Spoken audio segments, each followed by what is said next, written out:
You know I'm right. Nick Durst here with Joe Calabrese. And Joe, we have a very special guest joining us here on this episode. Yeah, we are ramping up our hockey coverage as hopefully the NHL targets a January 13th start date. Had Liam McHugh on today, and now we are going to get one of NBC's award-winning broadcasters on with us again. So we're very, very excited here. We have somebody on who has extensive history in scouting, broadcasting, Cup Coffee as a head coach, current NBC Sports broadcaster. He's the guy who reports on the stuff going on between the benches. We are going inside the glass to one Mr. Pierre McGuire, who is currently in Canada as we speak, hopefully getting ready for the start of the NHL season like we are. So Pierre, welcome to You Know I'm Right. Thank you for joining us. We really appreciate it. Joe and Nick, really nice to visit with both of you. Appreciate it, Pierre. So let's get started here right from the beginning. You're born in New Jersey. You end up growing up in Montreal before moving back to New Jersey. Was your first love of hockey, was it growing up watching those great Canadiens teams? Actually, the first game I ever went to was 1965 at Old Madison Square Garden between the New York Rangers and the Montreal Canadiens. My grandfather took me to the game, and walking into the old garden, obviously not the same as the garden that was built in 67, but walking into the old garden and the sights and the smells and the cigarette smoke and the enthusiasm of the players and the greatness of the game, I was addicted right away. I was hooked.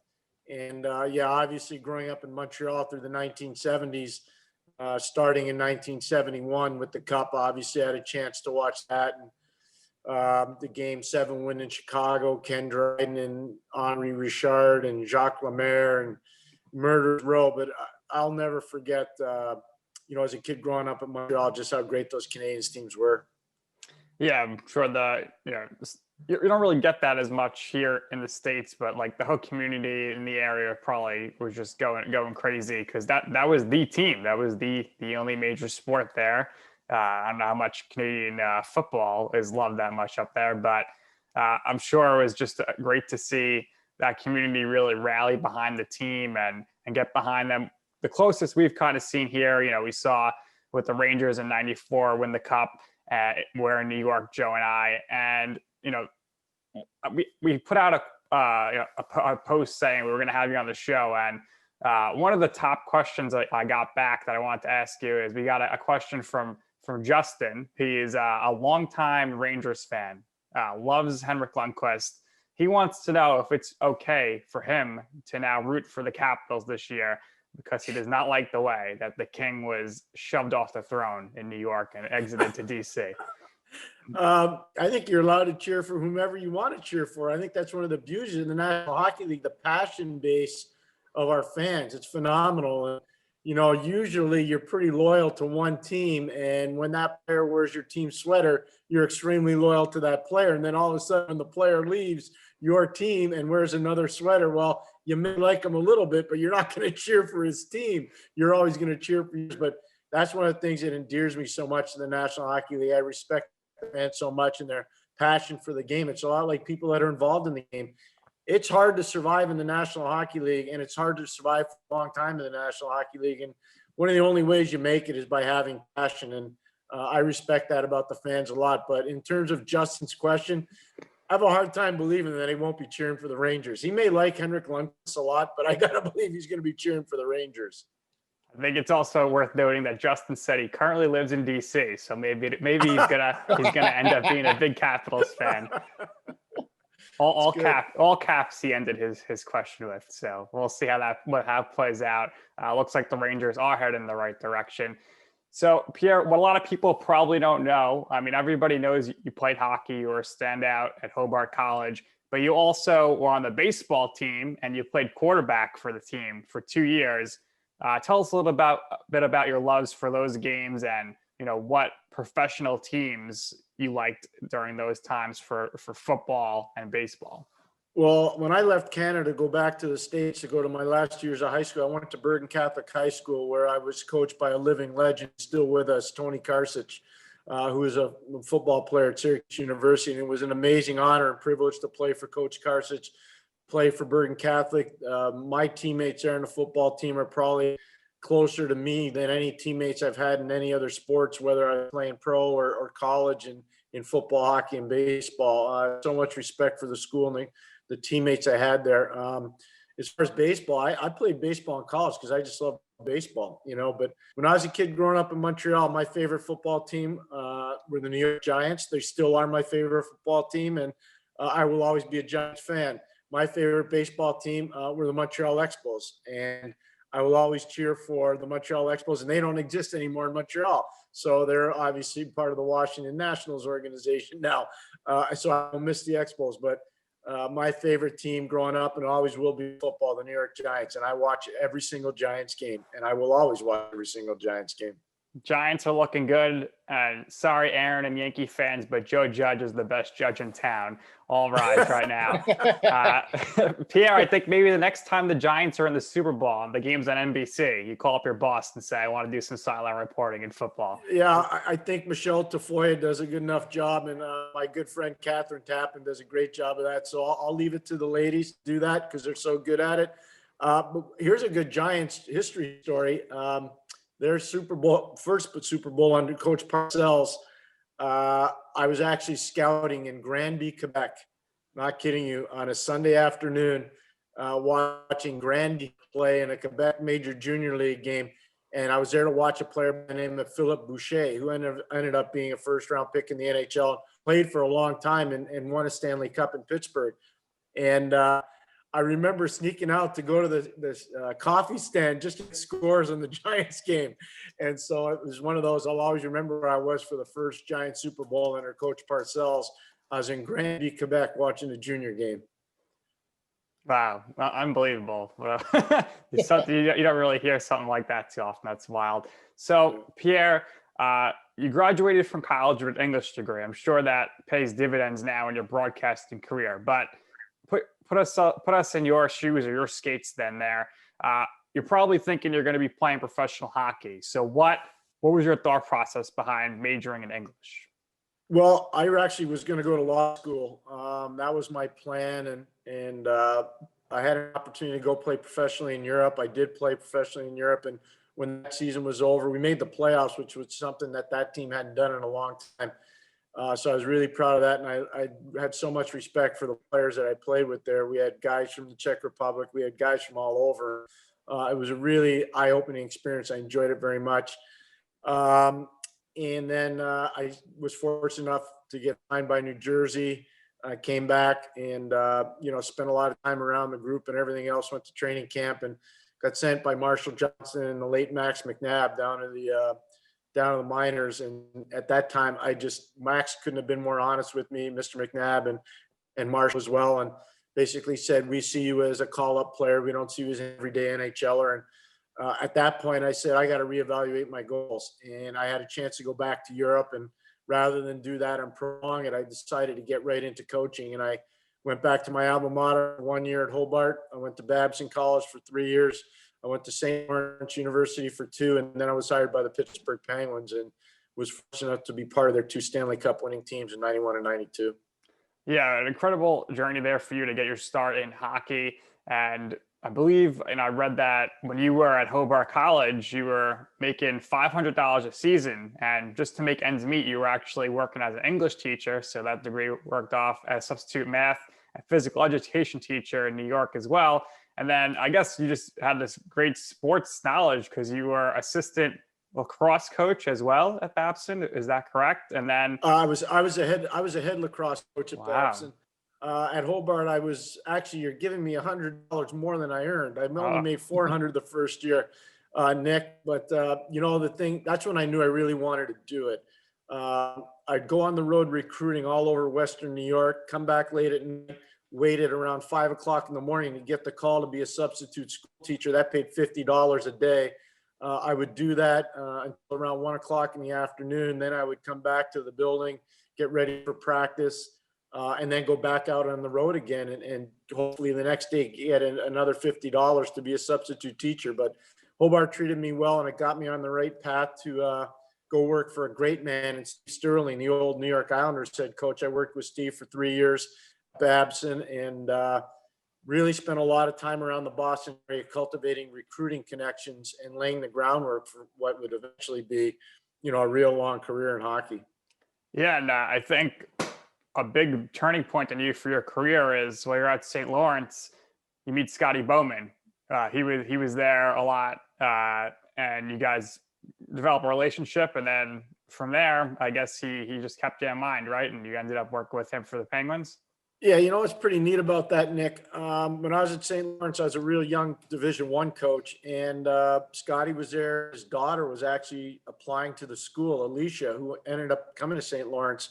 And the reason why he went there is to look at it with Alicia. Mike Keenan had worked for Scotty in Buffalo, and Mike Keenan was a St. Lawrence alum along with Jacques Martin. They both told Scotty their daughter should look at St. Lawrence. So he made the trek up from Buffalo. It's about a 5-hour drive. Looked at the school and came to watch practice while his daughter was in the admissions office. And at the end of practice, he came into my office. I was about to get on the bike and ride it. And he said, "Boy, I loved your practice." He goes, "I really enjoyed that." I said, "Well, thanks a lot." He goes, "I'm Scotty Bowman." I said, "Well, sir, I know who you are, and really nice to meet you." And he asked for my phone number. And back then, no cell phone. So I gave him my phone number. And that night he called me up and he said, "I've been thinking about it a lot. And if I go back to the National Hockey," he was working on Hockey Night in Canada then. "If I go back as a coach, I'd love for you to come with me." And I was like, "Wow, really?" I thought he was messing around with me. And then he almost became Rangers coach and general manager, believe it or not, before Neil Smith went there. And he decided against it. But he asked me to go with him to New York. And then the next year he went to Pittsburgh, and they hired me the day after he got hired in Pittsburgh. Yeah, so by now we've reached the point, you're back, you're in the NHL. You've had extensive coaching experience all throughout the 80s, right? More than 6 or 7 years of coaching experience in the NHL. You transition and you become a pro scout. Now, for most people who know their hockey history, those 90s Penguins team, Jaromir Jagr, Ron Francis, right? So my question, right, to start now is you're a scout. You're working more with the scouting department as opposed to being hands-on with, actually coaching on the ice. Who were some of your better finds? And when did you start and realize you had a real true fascination for scouting and you really had a knack and talent to do this? Well, I think the scouting part goes back to when you're a college coach, Joe, if you really want to know the truth, because you don't have scouting staffs. You got to go out there and find your own players. So the art of recruiting is really a great groundbreaker in terms of evaluating talent and players and team building. And you get to do it away from the discretion and the media scrutiny of people that, formulate opinions about your team building in about 6 months, rather than giving you an ample opportunity to build your team appropriately. So that's when I kind of knew I really liked that. In terms of the first year in Pittsburgh, our first pick was pretty good. We had the 5th pick overall in the 1990 draft. And I can tell you, I don't even have any notes here. The first pick overall was Owen Nolan. The second pick was Peter Nedved. The third pick was Keith Primo. The fourth pick was Mike Ricci. And the Pittsburgh Penguins were proud to select with the 5th pick, Jaromir Jagr. So I like to think that I played a little bit of a role in that. I was really proud of that. Obviously, Jaromir went on to a great career, but that was an organizational pick. Everybody in the organization couldn't wait to get Jaromir, and we were blessed to have him. In terms of acquisition at the pro level, we turned our whole defense around in 1 year. So whether it was helping to get Larry Murphy or Peter Taglianetti from Minnesota in a trade that involved Jimmy Johnson and Chris Dahlquist, or making the huge deal with the Hartford Whalers and giving up John Cullen and Jeff Parker, who was a prospect out of Michigan State, and the late Zarley Zalapsky to get Ronnie Francis and Grant Jennings and obviously Ulfie Samuelson. So I was proud to say that I was part of that. We made a lot of moves when I was in pitch. We traded our 2nd pick overall in the 1990 draft for Joey Mullen, our 2nd pick in the 2nd round for Joey Mullen. So, I mean, there were a lot of moves, and Craig Patrick was a general manager. He did an amazing job. And Joe, I got to tell you, Nick, same thing. One of the most amazing things about Craig Patrick and his brilliance as a management person, he delegated authority really well. He allowed you to go out and do your job, and he trusted you to do your job. And when he called you and asked for your opinion, he valued your opinion. So he made everybody feel empowered and really an important part of the organization. Yeah, and I think that's something you don't really see as much anymore, and I think that's definitely key. You mentioned Jagr, so let's give you all the credit for scouting him and picking him. So I mean, I don't know how much Czech hockey league you're watching this year, and watching the Czech Extra Liga with Jaromir Jagr, but at 48 years old, do you think if given the opportunity, he could still contribute maybe as a fourth liner in the National Hockey League? I think Jaromir still plays as a depth player in the National Hockey League. He wouldn't be the Jaromir Jagr that everybody knew as a goal-scoring phenom and a playmaking marvel and magician. Yaromir's thing, and I can tell you see all these guys in their pregame warm-up now. Jaromir was doing that back in 1990, 91, 92, and everybody around the league was like, yeah, he'll be tired by game 40. No, actually, he'll be stronger by game 40. His physical fitness routine was phenomenal. His passion for the game was overwhelming. He learned so much from Mario Lemieux, from Kevin Stevens, from Mark Recchi, from Brian Trottier. Brian Trottier played a huge role in the development of Jaromir Jagr, Yuri Herdina, Ronnie France. You can go down the line, all the guys that really played a huge role in influencing Jaromir. But Jaromir was his own best asset because of his work habits. He was phenomenally industrious when it came to working hard. Yeah, I think you look at Jagr's stats; they're unbelievable. And he took 3 years and went to the KHL. So in the prime of his career. So where do you think he would be ranked in all these offensive categories had he stuck those 3 years in the NHL? Well, at that point, I've talked to Jaromir about it. One of the things that he did by leaving the National Hockey League is he wanted to get his love for the game back. It was a different National Hockey League back then. And, I'd been to the town where he played in Omsk, which is about an 7.5 to 8 hour plane ride east of Moscow. It's a long way away from the beaten trail. But it's an amazingly large town. There are over 4 million people that live there. And it's kind of in a unique spot. It's not far from Mongolia. It's close to Kazakhstan. It's an interesting place. I've been there scouting and I've been there broadcasting, so I know it well. But Jaromir really found his passion for the game there.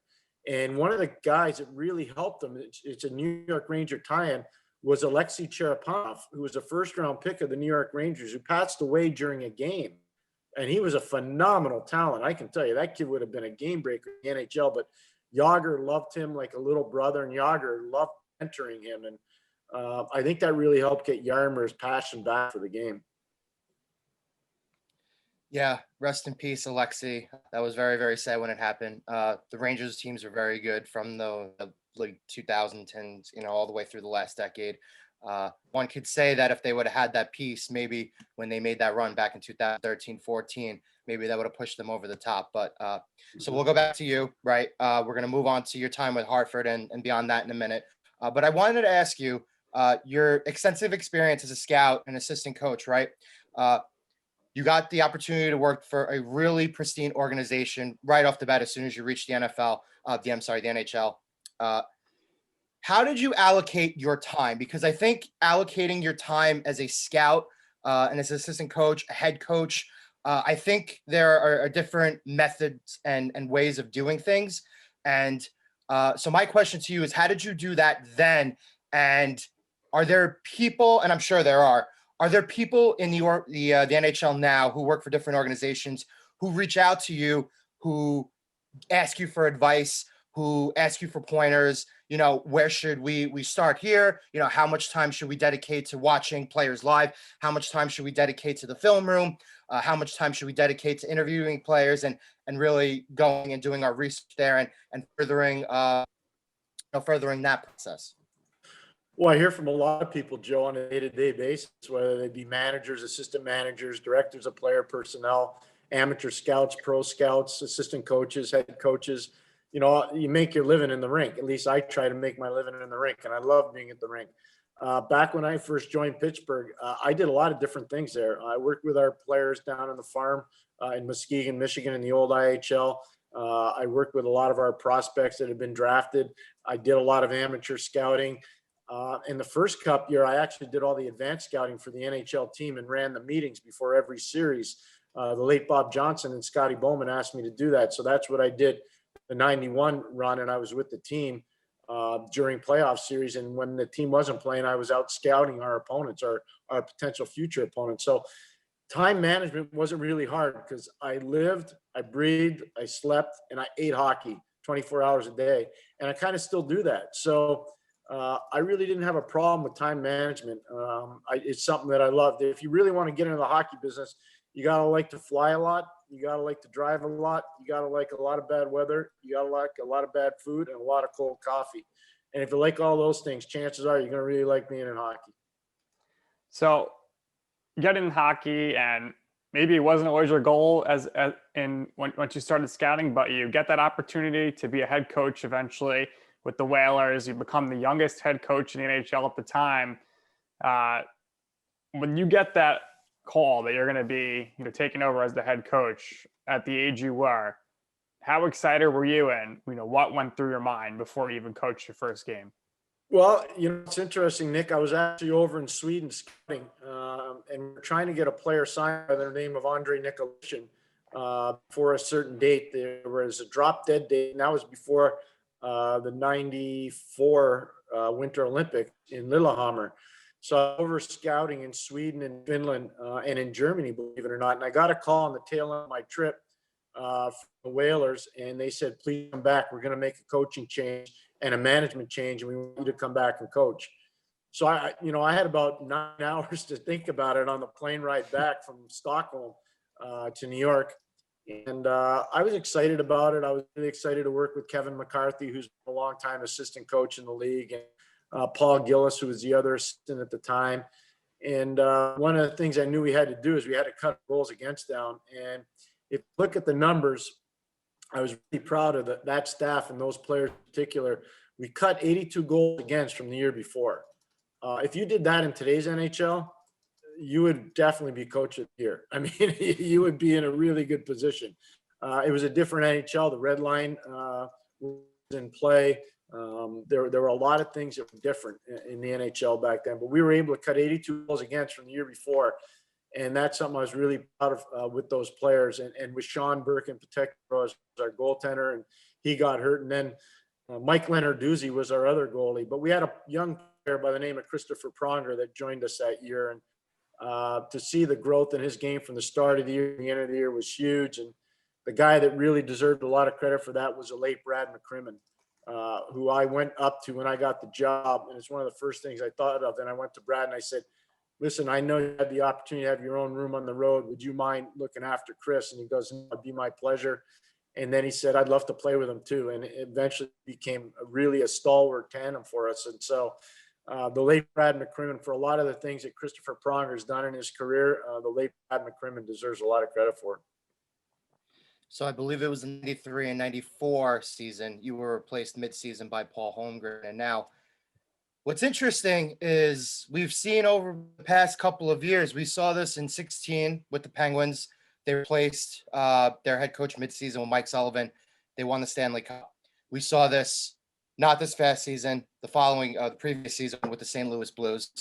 They fired Mike Yeo midseason, hired Craig Berube, won the Stanley Cup, right? So it's kind of getting to the point where these coaching changes midseason are kind of happening more frequently, and teams are using it as a strategy, possibly as a catalyst to kind of get their room back together and kind of give them a jolt that they need. But for you, obviously, that's a very difficult experience. It's an experience that not many coaches in the NHL really tend to share. What was the toughest lesson that you learned during that time period that you would take on with you? And if the opportunity ever came across your way again, that you would learn from and do things differently a second time?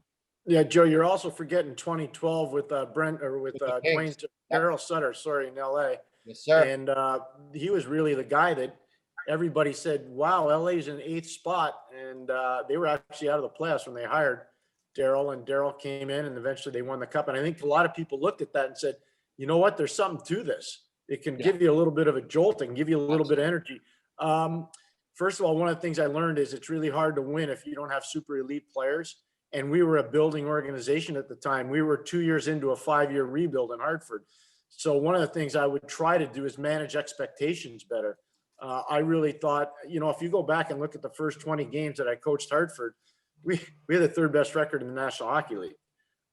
And so we were doing it with guys that really believed in the message and what we were trying to implement as a coaching staff. And then all of a sudden we had a lot of injuries. We went on a West Coast road trip and we got decimated by injury. And that's where the reels started to fall off. And so the message didn't resound as well. So the first thing I do is manage expectation better. Second thing is I think you have to communicate a little bit better, a little less forcefully than maybe what I was doing at the time. And so you learn that over time. I think all coaches learn that over time. But the biggest thing I think is just managing expectation a little bit better. And I think if we had done that, we would have grown the brand better as a coaching staff and as an organization. So Pierre, do you ever see hockey back in Hartford? Do you think more expansion is coming after Seattle? And how great has hockey in Las Vegas been? Well, let's take the last part first. Vegas hockey has been phenomenal. Mr. Foley, the owner, George McPhee, the president now, the first general manager, Kelly McCrimmon, those men have done an outstanding job with their scouting staffs. And Mr. Foley deserves a lot of credit for being a visionary and knowing that that marketplace would really work, and Bill Daly and Gary Bettman for supporting that vision. They've been outstanding, so they deserve a lot of credit. It's electrifying to go to games in Vegas. It's electrifying to broadcast games in Vegas, and I'm sure it's unbelievable to play games in Vegas. I think hockey in Vegas has been great. Do I think we're going to have more expansion? Potentially down the road. But I think the first thing that Commissioner Bettman needs to look at, and I'm sure it is after Seattle comes in, is, how do we stabilize the franchise in Arizona? How do we stabilize to make sure that Carolina stays in Carolina? What do we do with the team in South Florida? And how do we make sure that marketplace can be as good as it once was? So I think there are internal issues that the league has to fix before they think about another expansion. One of the primary candidates, I have to believe, for expansion would be Quebec City if they ever went that way. The building's phenomenal. The fan base is energized, and they really want to have it. So I do think potential for expansion is there, but first they have to solidify 2 or 3 teams in our league that are existing right now. And then finally, I don't think the NHL can go back to Hartford. That's not a knock on Hartford. It's just Hartford's not the city that it once was when the Whalers first came in. It used to be the #1 insurance capital of the world. Now it's 19th. So, business has been difficult there, obviously. And the Rangers farm team has done well there. Mike Cavanaugh is the coach at the University of Connecticut, the men's team. They've done fantastically well. But I can tell you one thing. Most fans in Hartford were either Bruins fans or Ranger fans. Right. It took a long time to warm up to being a Whaler fan. Yeah, you had the core base of about 12,000 that were amazing. But I can tell you, coaching against the Bruins in Hartford or coaching against the Rangers in Hartford, you always felt like it was a road game. I can tell you that right now. It was hard to get your fans on board. But I enjoyed my time in Hartford, learned a lot. And, I still live in the state of Connecticut. So I like the state, obviously. Yeah, and I think you made a good point about stabilizing teams, because we always hear about relocation, and the Islanders, they did a good job here. They're staying steady. They're going to be opening a new stadium at Belmont. I'm sure we'll see, of course, your buddy Mike Francesa there, and we'll see you there plenty of times between the benches as well. And I got to ask you this question. We had Liam McHugh on as well. Do you think, despite how crazy the story was, that John Spano deserves some credit for keeping the Islanders in Long Island? No, don't. But I don't know about it. But I tell you, who deserves a ton of credit is Gary Bettman. He's done a phenomenal job in terms of being loyal to fans around the hockey world. I don't think people realize what he's done with the Canadian Assistance Program, the revenue sharing around the league, to keep less established franchises in their marketplaces, to give them an opportunity to build. One of them, glowingly, I can tell you, is Nashville. They've done a phenomenal job in Nashville. Another one would be Tampa. The Tampa ownership group, led by Jeffrey Vinnick, is as good or better than any ownership group in all of professional sport. But, you speak about owners and you talk about the Islanders. What a job Scott Malkin and John Ledecky have done there. And Lou Lamoriello, my dear friend, the president and general manager there. They have done a magnificent job with the Islanders. Their team is built to last. A long time ago, I had the privilege, right at Madison Square Garden, I was asked by Mr. Ledecky to talk to the fathers. They were on the Islanders father trip. So they came into our studio, Nick and Joe, and I said, if the Islanders were a stock, I would buy them, because you could see this 5 years ago that it was really starting to fester and grow in a positive way. But I think Mr. Malkin and Mr. Ledecky have done an amazing job as owners there. The building's going to be beautiful. The Islander fans are going to be jumping for joy. They're going to be so excited. Yes, yes, yes. I can't wait to hear that when I go to games there. And they've got a man that's a hockey icon in Lou Lamoriello running the franchise. So they're in a really good spot. So after Hartford, you are a scout and an assistant coach for the Senators. You end up becoming the inaugural head coach for the ECHL's Baton Rouge Kingfish. And you then exercise an escape clause in your contract to become a radio analyst for CJADS, broadcast of Montreal Canadiens games. And you never really looked back.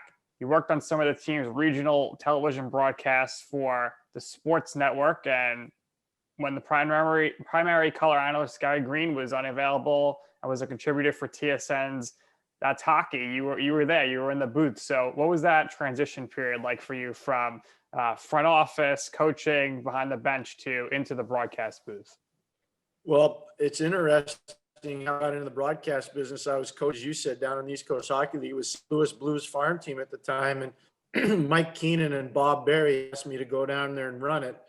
And I said, with pleasure. And I really enjoyed it in there. The hockey, we had amazing fans. I think we had 6,000 to 8,000 people a game. It was really great. We had some players.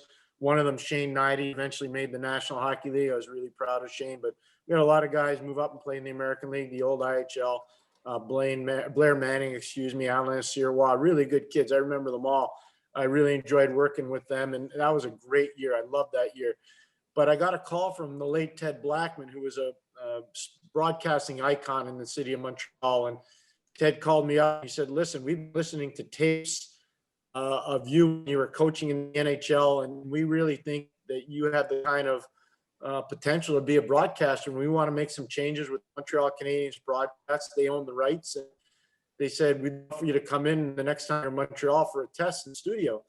So I went there probably 2 or 3 weeks later after our season was over, and I met with Ted, and they offered me the job right after the tryout. Nice. And it wasn't for the same money I was making coaching. I can tell you that right now. But I took, because I thought that it was something I wanted to do for a year or two and then go back to coach, take a little bit of a break.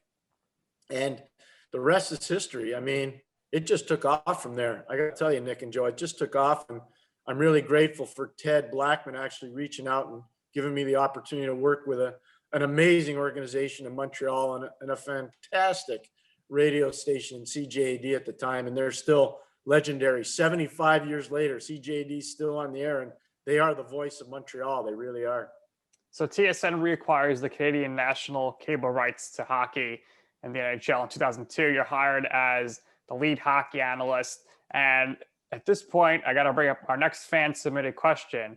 Former coworker of yours at TSN, Adnan Virk, he had a question. I don't know if you remember him at all. He wants to know. Very much. I know Adnan really well. Adnan, we had on the show, he wants to know if you remember the fact that although he's born and raised in Toronto, he's a huge Flyers fan, and what your thoughts were when you found out about that. So I do remember, and Adnan knew that I was, obviously with the Pittsburgh Penguins for a little while and had some success there. And so we'd have some fun in the studio. But when I knew Adnan, he was actually working in the control room. He wasn't on air at all. And that man worked his tail off to get to where he is today. And he's a professional. He's really good at what he does. And I haven't seen Adnan in a while. I see him on the air, but I haven't seen him in a while. And he cut, like I can tell you right now, one of the keys for when you're working on hockey broadcasts are the people that cut your tape. And if you have real good tape cutters, you got a chance to be really good on the air.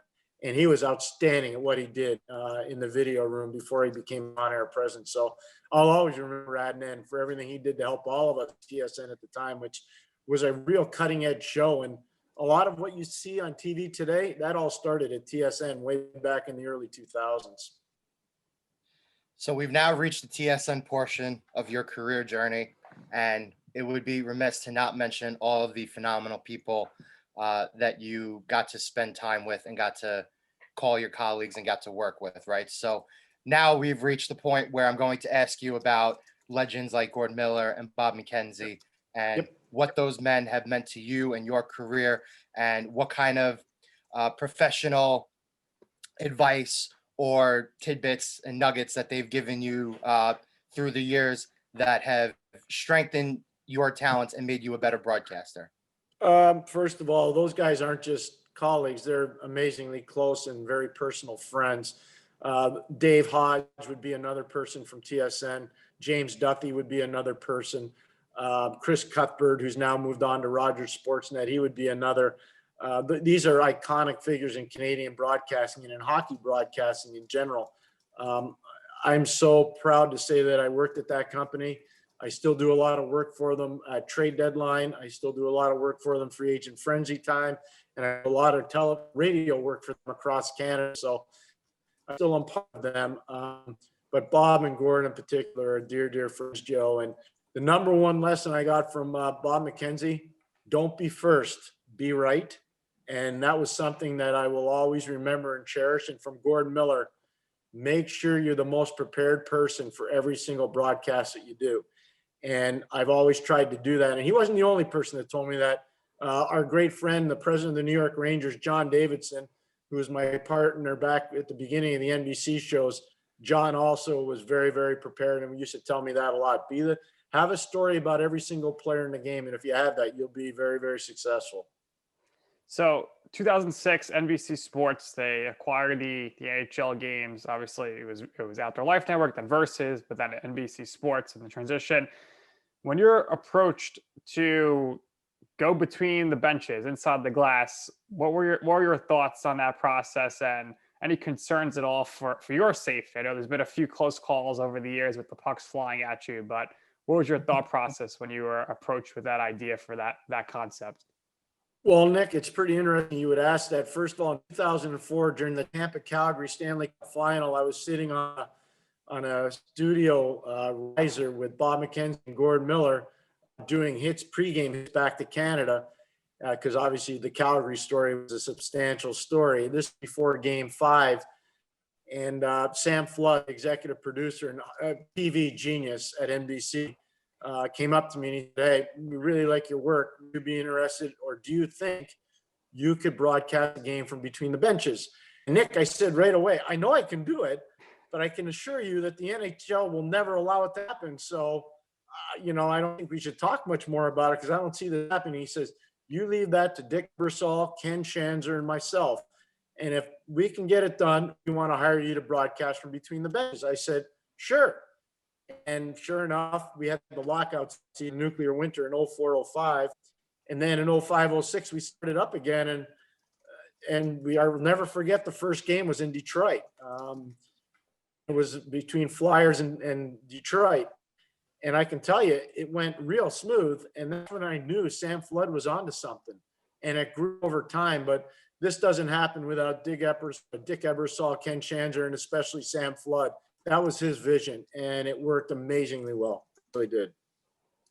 And I would go further to say that I think that concept has far-reaching effects, because now what we see is every single team in the NHL designates one person or one broadcaster to report from between the benches. You see this all the time, right? And in NBC, we've seen other people do it. Guys like Joe Micheletti, who Nick and I have grown really accustomed to watching and listening to Rangers broadcasts. But you've worked with a lot of great people at NBC. Obviously, very similar to the TSN point I brought up before, the terrific Doc Emmerich, who hopefully Nick and I will have on this show very soon. We interviewed Liam McHugh. People like Yolchek, who I'm sure is a very dear friend of yours, Ken Albert, Catherine Tappan. So my question is, 10 years ago, I don't think a lot of people were as optimistic as on the growth of what we've seen NBC really contribute, I think, to the game of hockey. And there are a lot of concepts along the way that have really also grown the game, such as the Winter Classic, such as the concept of moving the draft and having the draft in different locations and becoming much more fan interactive. All concepts that I'm sure the network and the league have really cooperated on and worked together with. How proud of you that the game from where it was during the 2004-2005 season that did not happen in the lockout. How proud of you that the game has basically gone from the point where it was to where it is now, and is as financially successfully as it is now that we've seen Vegas come into the league, Seattle come into the league. The pandemic hit us real hard this year, but revenues are still, pretty high. And how proud of you of that? Well, I'm extremely proud. I feel very fortunate to have been part of an amazing team at NBC. And, it started with the great Doc Emrick when he left the New Jersey Devils to come full-time at NBC. It's the same time I left TSN to come full-time at NBC. And, before that, we started in 05, 06 with John Davidson and for 1 year. And then Eddie Olchuk joined us, and he's been with us for 14 years. But Doc and I started it with John 15 years ago. And it was a lot different show. Catherine Tappan jumped in, Liam McHugh came over, Keith Jones was there. Now we've added Patrick Sharp and Anson Carter.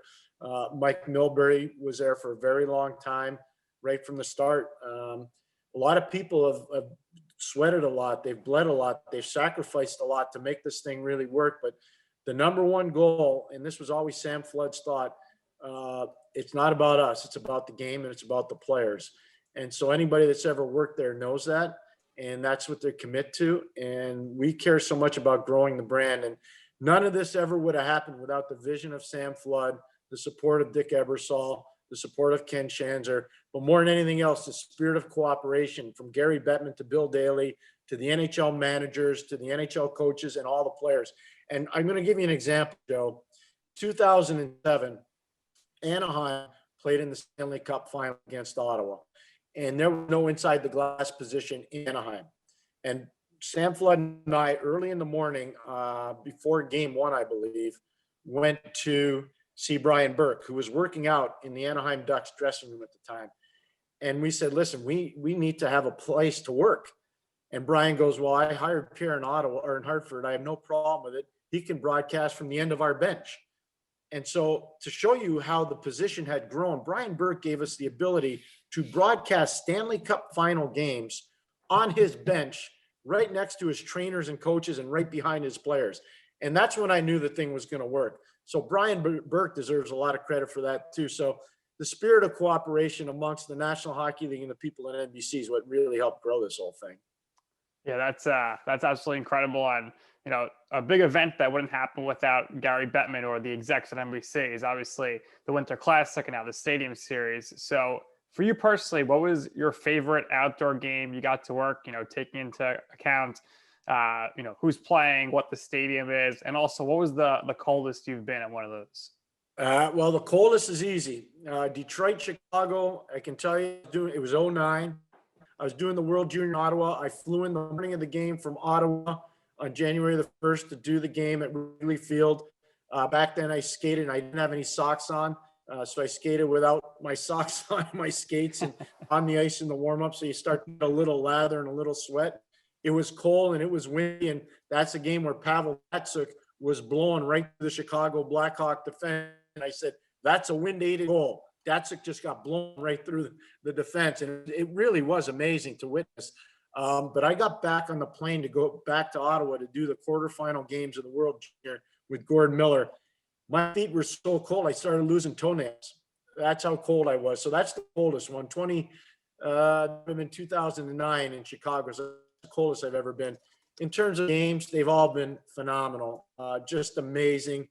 I can't even begin to tell you just how special it is to do every single outdoor game, whether it be at Yankee Stadium or in Pittsburgh at Heinz Field, being at Wrigley Field. There's so many. Foxborough, Montreal, and Boston. I'll never forget that one. So they're all really good. Rangers playing down at Citizen Bank Park. That was awesome. So I can't pick one, but I could tell you the one I was the coldest, and that was in Chicago. Yeah. So me personally, I went to the Citizens Bank one for Philly Rangers, and I couldn't believe it started snowing. I thought Bridgestone manufactured the snow just to have a great visual there. It was so cold. My 2 contacts popped out. I couldn't see anything. And it was an amazing experience. So obviously those are like awesome Stanley Cups. You've done so many. Of course you did Winter Olympics, 2014. You're right there. TJ Oshie amazing performance and just unbelievable there. Now, we're hearing some rumors here with a potential new CBA. We might see the return of NHL players in the next Winter Olympics. Do you think that would be, I think obviously it'd be good for the sport, but do you think that would be a good thing for the National Hockey League? And obviously it would be a good thing for NBC, but where do you see that playing out, and what is your hopes when it comes to the Winter Olympics and National Hockey League? Well, Nick, I sure hope that we're going to have NHL players at the Olympics.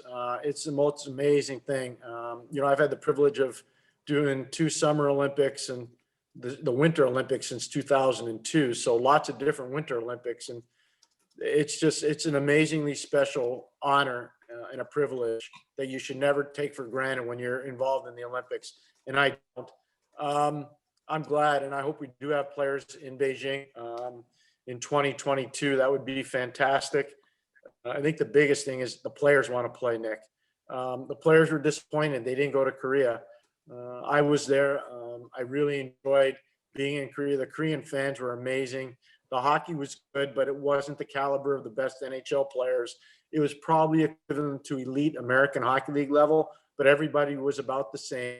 We had a great gold medal game between Germany and Russia, and obviously the Russians won on a late goal.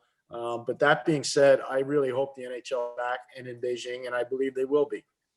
Yeah, obviously I think without the NHL players, Russia, or obviously not Olympics, they weren't called Russia, but they have an unfair advantage when it comes to the Olympic Games. I want to talk about your experience doing water polo in the summer games, though. Are we going to see you back there next summer? I hope so. And also, what was your thought process when NBC approached you and said, "Hey, we'd like you to be a reporter for water polo"? Well, I love the sport, number one. Number two, I respect the athletes so much. Maggie Steffens is probably the Wayne Gretzky of women's water polo. She's a phenomenal athlete. She just graduated from Stanford a couple of years ago. I had the privilege of watching her grow up. She was just going to be a freshman at Stanford when she won gold in London, and she was off the charts great. And obviously in Rio, she was better than great. She really is the Wayne Gretzky of women's water polo, and something that I respect her so much as an athlete and as a person and as an ambassador for the sport. The American women are so much better than most of the teams they play. It's phenomenal to watch their athleticism and power and strength. The men are catching back up, but they've got a lot of competition. I don't know if I'm going to Tokyo or not. I was supposed to go there last summer, and I was looking forward to it. But now we're waiting to see whether people will actually be calling games from Tokyo. So still don't know about that, Nick. But if that's, I will definitely go. I love doing water polo, and I love going to the Olympics. So it's a marriage made in heaven for me. If I get the chance, I'll be there. Yeah, and Doc was perfect with water polo as well. I mean, he still got the Oh, stay he off was the great. post. And then I'll tell you what people don't realize is water polo is just like hockey, just without, ice. It's just water. Right. And it's as competitive, and it's as tough, and it's as nasty as a real physical hockey game. It really is. And I will tell you this, the American women in particular, they're huge. Most of them are huge hockey fans. They couldn't believe that I was doing the games. They couldn't believe Doc was there. It was really cool. And a lot of them are California ladies, and they love the Sharks, they love the Kings, and they love the Ducks. So they're spread all over the state. But they're huge hockey fans, most of those young ladies. Yeah, great versatility by the NBC team. Obviously, you and Doc did water polo. Kenny Albert, he's always doing track and field there. And of course, Liam is hosting, and everybody else just transitioning over. So it's really the versatility there that the whole team has from the broadcast perspective. Kenny Albert is a marvel. I did almost 7 weeks of hockey with him in Edmonton this year during the playoffs in the bubble out there. And I will tell you what, that man is awesome. And then a couple days later, he leaves the pod and he's doing an NFL football game. He blows me away. I text him all the time because he gets a lot of Giants games. And I text him during the game, like, get my team over the goal. Let's go. We got to win this game. And he laughs, and I watch him do baseball games, and I'm like, I can't believe this guy does football, he does baseball, he does hockey, he does Rangers radio, he does NBA games. I mean, Kenny Albert is amazing to me and how he does his job. He really is. So I wanted to bring up TJ Oshie before, again, because one of the greatest on-ice interviews I think I've ever seen was Oshie's post-game interview after the Capitals won the Stanley Cup in 2018, when he spoke about his father and his battle with Alzheimer's and how much it meant to him. And I think it was one of the most riveting interviews I've ever seen. I think it was one of the most dramatic interviews you've ever seen. It's just real raw emotion. Obviously, those guys dedicate their entire lives to work so hard to reach that ultimate goal. But I think it brings up a really great point, which is I think what interviews are to the broadcast side of things, truly lifeblood. I think there's really an innate talent and an innate ability to be able to be a broadcaster and to be an interviewer and to be able to connect with people, to be able to connect with players, to have a rapport with players, to have relatability with players. And I think what we're seeing now is you are one of those rare people, and those for other sports as well. You're one of those people who become a trailblazer in the sense, in this new digital world where you're getting that perspective, that on-ice perspective that not a lot of people get to do. You have such a privilege, right, that you get to interview these players, right? So obviously not one interview stands out for you. I'm sure mostly every interview you do is your favorite interview that you ever do, right? But just talk us through maybe some players have a much closer relationship with you. If there are some of your favorite interviews, if you want to share them with us, go ahead. But how does it feel being in that role and having as much responsibility as you do, and being able to get that passion and emotion across with hockey fans all over the world? Joe, that's an awesome question. And it's something I'm not going to take lightly.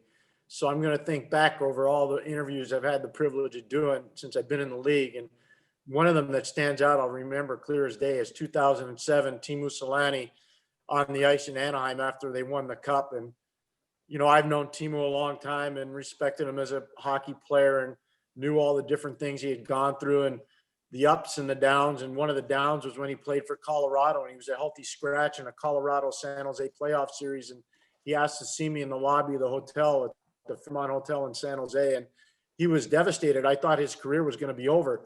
But what saved him was a lockout. And I'll never forget doing that interview in 2007 on the ice.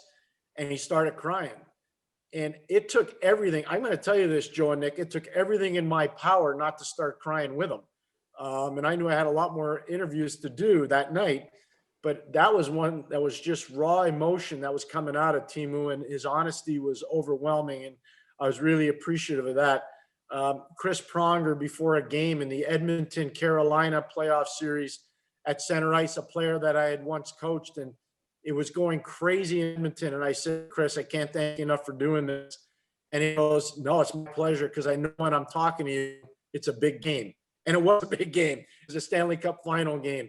So that meant a lot to me. That's when I really kind of felt that inside the glass and that position was really going to grow, Joe. So I thought that was positive. But the coaches have been phenomenally important and part of this too, in terms of the interviews and the information they give us during the games. Peter Laviolette's been really good. Mike Babcock has been great. Alain Vigneault, when I had the chance to do him, was phenomenal. Joel Quenneville in Chicago, all those Stanley Cup finals. Daryl Sutter, who a lot of people can't get to say, hi, I'm Daryl. Daryl Sutter was phenomenal in a lot of the interviews we did with him. So I've got so many that I really remember and I'm grateful for. But the Teemu interview in 2007 is one that I will always remember. And then internationally, Nick and Joe, Megan Duggan, after the Americans lost the gold medal game to Canada on the women's side in 2014 in Sochi, interviewing Megan Duggan may have been the hardest thing I've ever had to do.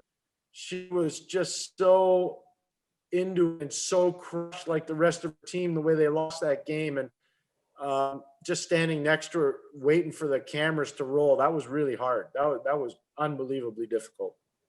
Two other, moments that I think of with you. Obviously, Capitals win the Stanley Cup. What a sigh of relief for Ovechkin. He just lets it all out. True warrior. You get to see him win the cup for the first time. And then March 19th, 2012, Devils Rangers MSG opening face-off brawl. You were right there, best seat in the house for that. What was that like? Well, that was a lot of bad blood between two organizations that really were mad at one another. And the coaches were extremely mad at one another. John Tortorella on one side and Pete DeBoer on the other. That was nasty. And what I remember is Stu Bickle and Ryan Carter, two Minnesota guys that were really prominent in that. That's a lot of games ago, but that's what I remember. And I know Stu's coaching now in the North American Hockey League for the Minnesota Magicians, which is really cool. I know his owner really well, Ronnie Barron, and Ronnie keeps telling me what a great job Stu's doing coaching out there in the North American Hockey League. And I see Ryan Carter a lot when I do games in Minnesota. He's working on the broadcast side now for the Minnesota Wild. So that was a crazy game, and that was a crazy start to a game. So I remember that one.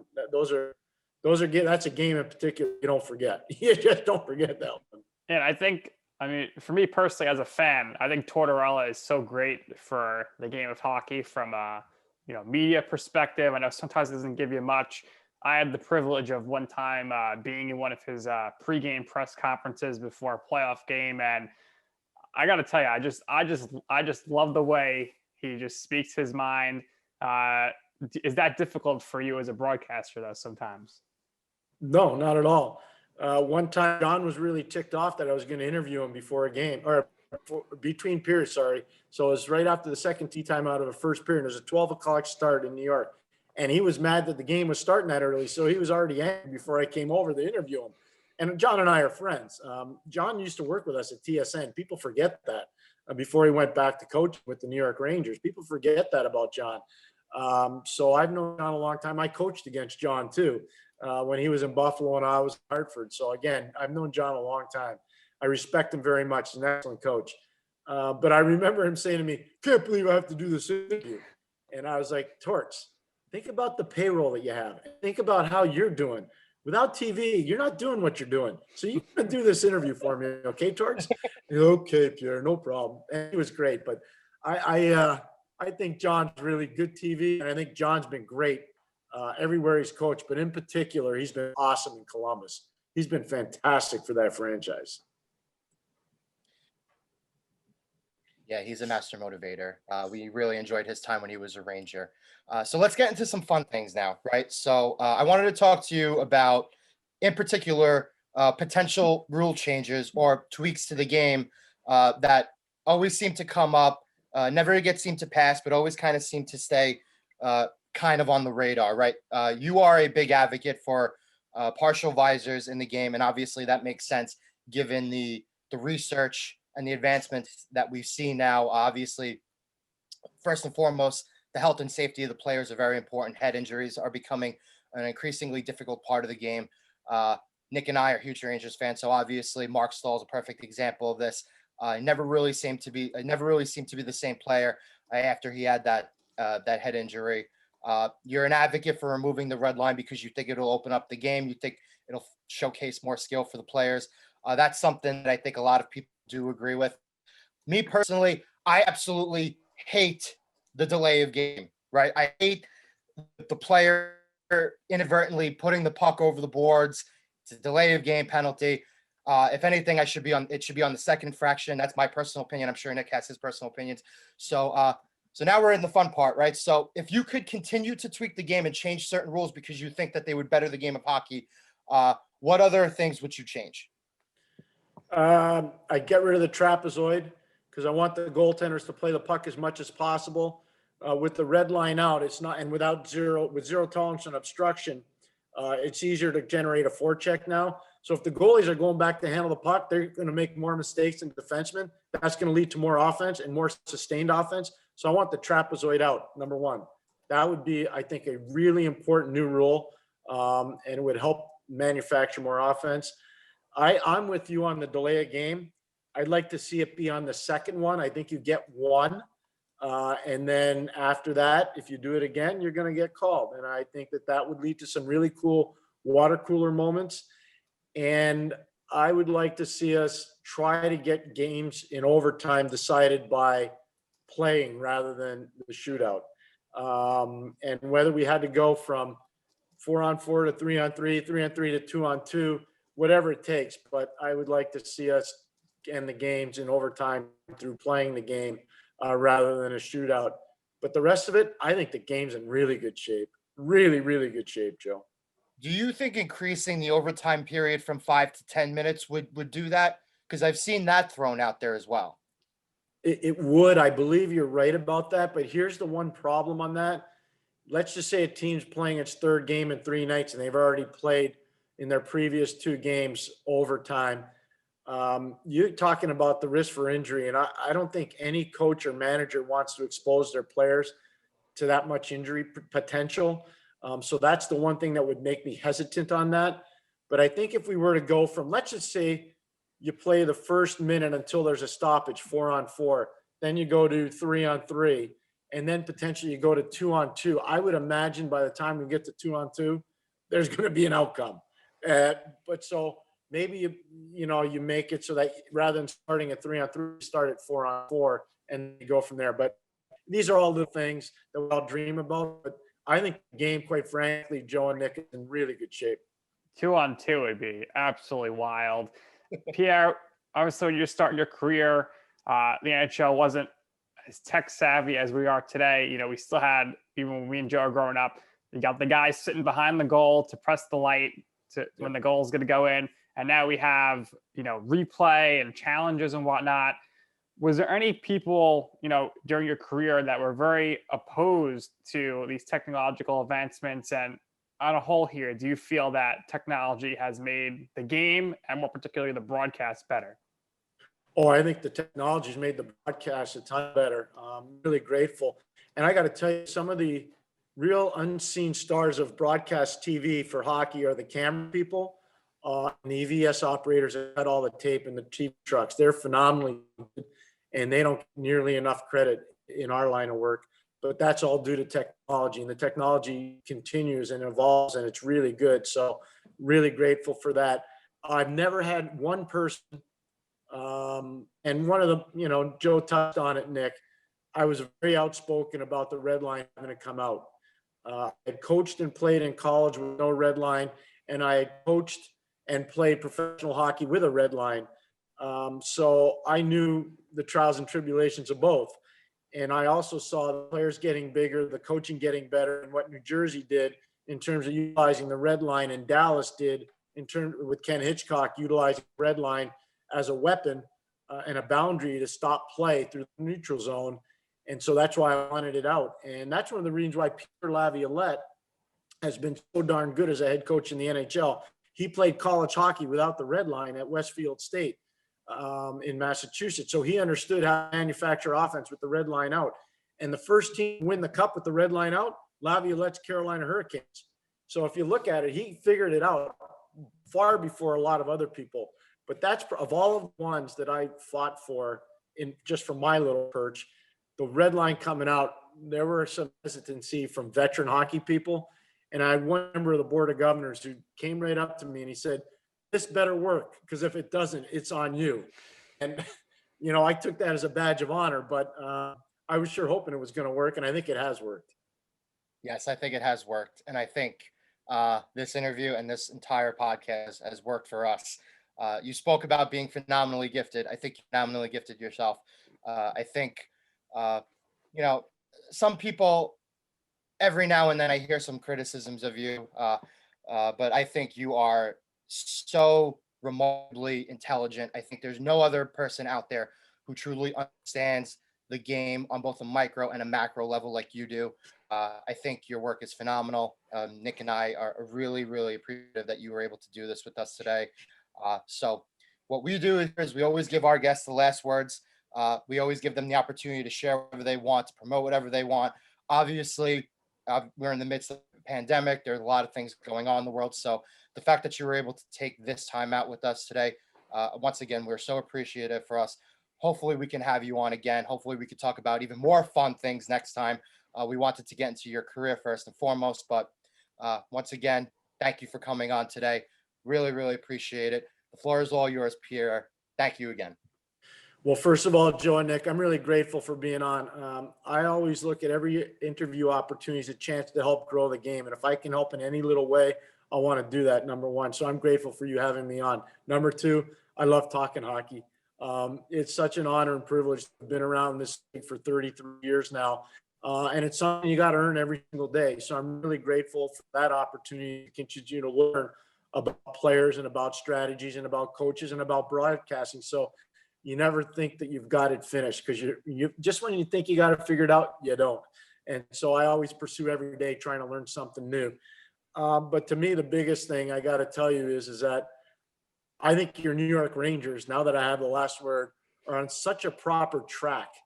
And I'm so excited about it, Joe and Nick. Yeah, hold that up with pride. I agree with you, Joe. When they did this, when they had the foresight to do this, and I respect Glenn Sather so much. Glenn and I have known each other a long time, and I really appreciate what he's done in hockey. When they decided to do this in New York with the rebuild, it wasn't easy, but you could see what they were doing. And man, oh man, have they hit it right. This team is going to be so good for so long. And John Davidson being there to stabilize things with the brilliant management group that they have there, and a really good young head coach in David Quinn, who I've known forever. David used to work hockey camps with me, so I've known David a long time. Really, really like him. Adding Jean Martin, the coaching staff there, is really going to help defensively. So my last word, I guess, is I can't wait to watch Ranger games. I think the Rangers are going to be a ton of fun to watch. I just can't wait to watch them. All right, Pierre, that's excellent. Hopefully we see you, Eddie, and who knows, maybe Kenny Albert, Mike Tirico back on our TVs real soon in the start of 2021 for some hockey. And for our sake, me and you, let's hope for the best with the Giants here, NFC East Championship, and we'll take it from there. But we really appreciate it. So for our very special guest, Pierre McGuire, and for Joe Calabrese, I'm Nick Durst, and this has been You Know I'm Right.